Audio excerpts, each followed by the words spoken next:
Bartlett, and I'm the Director of International Education at All Saints Anglican School. I started this position in 1998, and before that I was actually already in international education.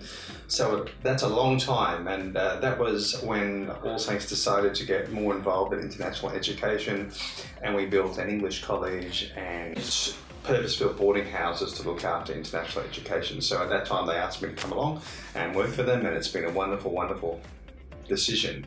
Wow.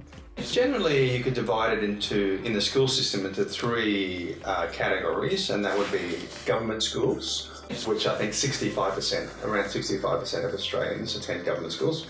Then the Catholic school system, which is very, very big, and I think that's around 20% of students. And finally, independent schools, which we're a part of, or private schools, and that's around 15% of Australian students who choose that, or families who choose private schools. There used to be more difference, but recently, or in recent years, Australia went down a path of what we call national curriculum. So basically everyone in Australia does the same testing at the end of Year 12 and follows the same, basically the same curriculum requirements. So in general, people will choose Queensland because if it's a private school system, for example, there seems to be a bit of a price point difference compared to Sydney and Melbourne schools. Queensland schools are a little bit cheaper. I'm not sure why. The quality is just the same. The climate, we have a lot of students from Hong Kong, for example, because they like the weather in Queensland, and the flight time is shorter to Hong Kong and China, Taiwan, those type of countries. But in general, they're pretty much the same. You'll get the same quality education in all the states. In Queensland, I think for students from Hong Kong, let's say, it's a direct flight. It's just over 8 hours. If you can fly into Brisbane directly, and our school is about an hour from the airport. The time zone is very similar, so when you're calling your parents, there's only 2 hours difference. So you can talk to them more often. I think sometimes students who travel to the United States or travel to the UK, because the time difference is great, it's often difficult to have regular contact. I do think the price and the weather, and I think also like the Gold Coast is a very popular place. And a lot of parents might have an immigration agenda in the future, so they might choose the Gold Coast city. It's popular for people from all around Australia because it's a beach. Our city's a beach city. The real estate's a little bit cheaper, and some parents might purchase an apartment and they come and visit their children and have a holiday whilst they're here. So we've got quite a number of parents who do that. But in general, I think a place like the Gold Coast in Brisbane, probably quite smaller city, which might suit high school students because it might be perceived as safer. And also there's not as big as a overseas Chinese community, so some parents have said they're worried about Sydney has so many overseas Chinese that it's not an authentic experience, where if you come to the Gold Coast and Brisbane, there's a smaller community, so therefore you have to be more involved in Australian society and way of life. The major difference, of course, is for Australian people, government schools are free and private schools you have to pay for. Despite that, I think a lot of private schools have big waiting lists. We have several thousand students on our waiting list, and I guess you have to why that is.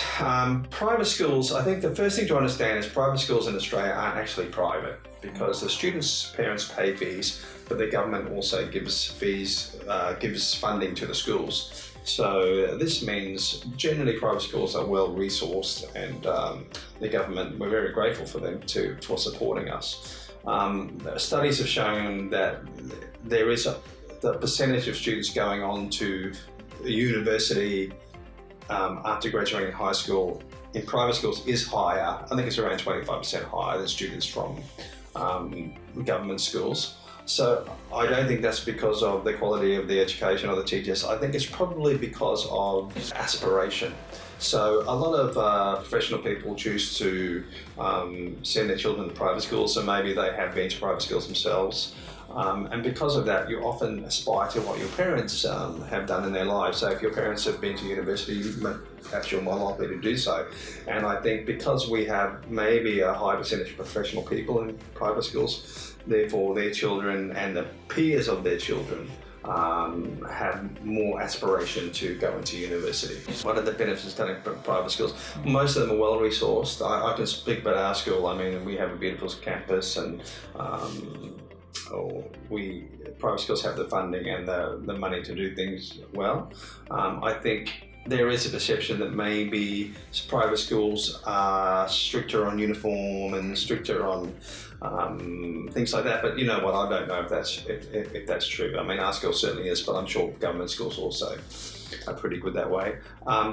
Mostly, private schools are more likely to offer boarding. So if you're looking for a boarding school, I don't even know of any government boarding schools. I'm sure there are some in northern Queensland, but generally in the bigger metropolitan areas, the boarding schools are private schools. And generally in the Hong Kong market, parents seem to feel more comfortable sending their children to a boarding school. Catholic school system, when we say private, you have to pay to go to the Catholic schools in general. I think they're quite well priced and often cheaper, but it's almost like a second government system. It's such a big system. So that's different to independent schools, where independent schools, we're often affiliated with each other in different organisations, but we're very independent and usually our own company. But having said that, no one can really own a school. It's usually a non-profit organisation. Our school, All Saints Anglican School, is part of the Anglican school system. So you'll have these names after the schools. There'll be All Saints Anglican School, which is the Church of England. You might have Grammar School. Brisbane Grammar School is a great school. That's another, but still it's its own independent school. Or you might have often ones that are more religiously affiliated. So there's a lot of schools that will have Christian in their name, and maybe that they belong or are affiliated with a church in the area. On the Gold Coast, there's King's Christian College, Gold Coast Christian College, Hillcrest Christian College.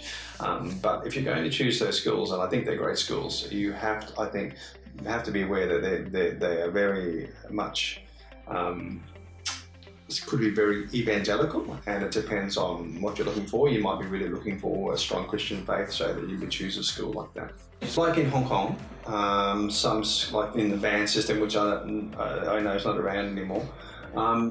Some schools have better reputations than other schools, and because of that, maybe they attract students who are more academic. But it's like anything, buying any other product. You can, all schools will be different, and some parents will want certain things from certain schools. If you want a purely academic school, there are some really academic ones. Some might specialise in music, some might specialise in drama. In general, what I have found is, personally, that private schools or independent schools offer students a broader system for them to be involved in. For example, our school's very strong in drama, very strong in art.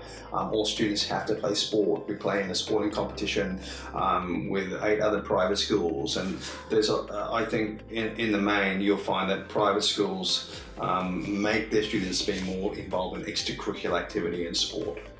There's a very strong demand from Australian local people for private schools. Okay, especially here on the Gold Coast. There's a lot of migration at the moment from Melbourne and Sydney of Australian people to the Gold Coast and Brisbane.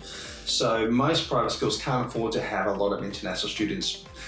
For example, we have several thousand people waiting, local people, so we have to reserve 5% of our school for international students, because good schools should have international students, because we want our students to meet people students from around the world.